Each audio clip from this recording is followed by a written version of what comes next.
Okay, guys, both those trunks are good. For the WBC title, give me a good, clean fight. Obey my commands and protect yourselves at all times. Touch gloves, good luck. Yes, sir. Yes, sir. Oh, Shockey Foster, a two-time super featherweight champion. Again, was scheduled to defend that title tonight, but the scale failed by Fulton. Means it's now a 135-pound, and I will not at all address the sanctioning body shenanigans. This is just a 12-round fight at 135 pounds. Enough belts in this business. They hand them out like Costco samples. Round number one. Don't judge me. You can laugh out loud, Abner. And let's not forget where Stephen Fulton Jr. was entering his rematch earlier this year against Brandon Figueroa for that featherweight title. He was counted out by many people coming off of how destructive that loss to Inoue was. Well, and how he looked against Castro. Yeah. Indeed. And he's getting dropped in life and in the ring. He knows opinions are split on this fight, but he's clear.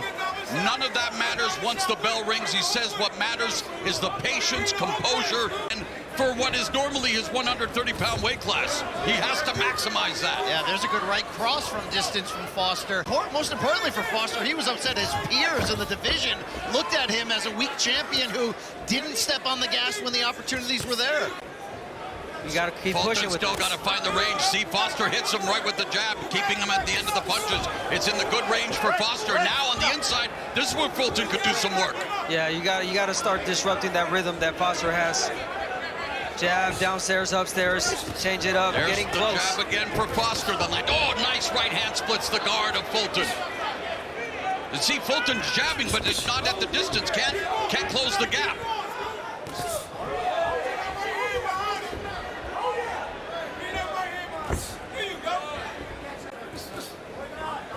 Maybe just too much for Fulton, and you have to. And again, he's a professional. I don't want to overly criticize him that much, but he needed to be on weight, wasn't. Foster looks so comfortable here in the southpaw position. Oh, and he tags him again. Yeah, this is a very comfortable, composed, and highly effective Shockey Foster. And that's the best. Like, everything you worked on in the gym is working. It's coming to play, and you got to be satisfied if you're Foster. And look, we talk about not fighting emotionally, and I'm not saying Foster is doing that, but you wonder if all of the beef between them, the missing weight, has at least fueled him, put some more push behind him, and he's showing that confidence tonight. Great point. And man, that jab knocking Fulton off balance. Foster controlling the pace, landing at will, the jab, the distance, making Fulton. Up to this point, Foster's doing everything he said. He said he was going to be more active. He said he would take the fight to Fulton. He said he would open up the eyes of the fans to show him who he really is. And there's one of the toughest ways to lose, getting outboxed, not being able to land anything. Sharp left hand lands for Foster on the face of Fulton. What he wants from the southpaw stance as he sets up a clean. Wasn't entertaining to say the least, but for some reason this fight there's a tension. There's and it's not the same fight.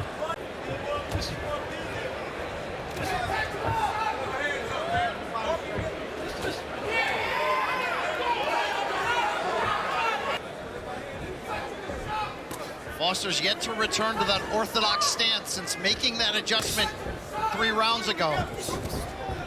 And he continues to pick off Fulton. Parrying the jab. Yeah, that reach is something, man. It really is for his weight class. Just crazy reach. Yeah, he started off good, Fulton, double, triple jab, but again, the reach, the stance, he can't figure out this southpaw stance right now. He's walking to the opposite side. He's walking to the strong hand, which is the left. I think Foster's got faster hands on top of him. That's been a big part of his success tonight. Wherever you may be watching, Larry Hazzard's unofficial scorecard, and yeah, one-way traffic for Shockey Foster. Fulton's starting to have a bit of success with these quick counter right hands in close. Yeah, and the corner told him, hey, it's time to press. Counter left hand lands for Foster.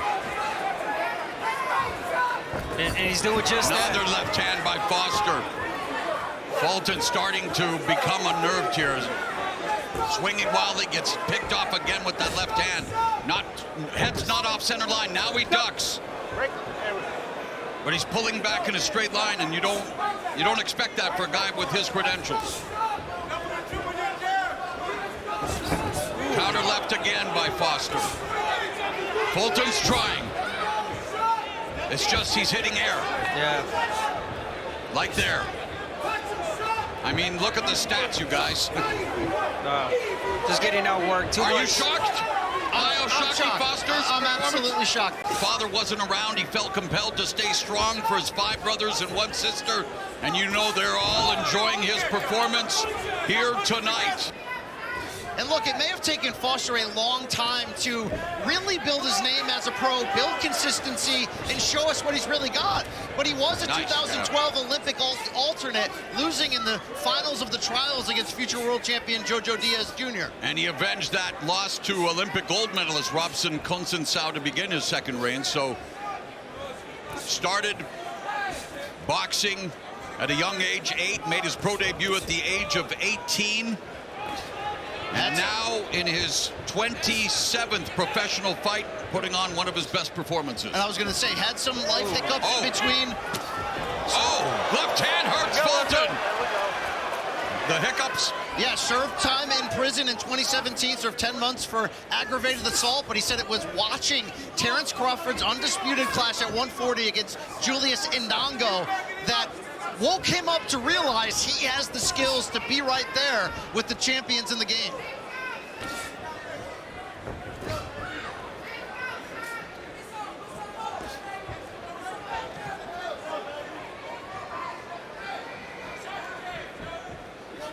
Fulton landed 47 punches against Inoue in 8 incomplete rounds. Foster's held him to fewer than that tonight.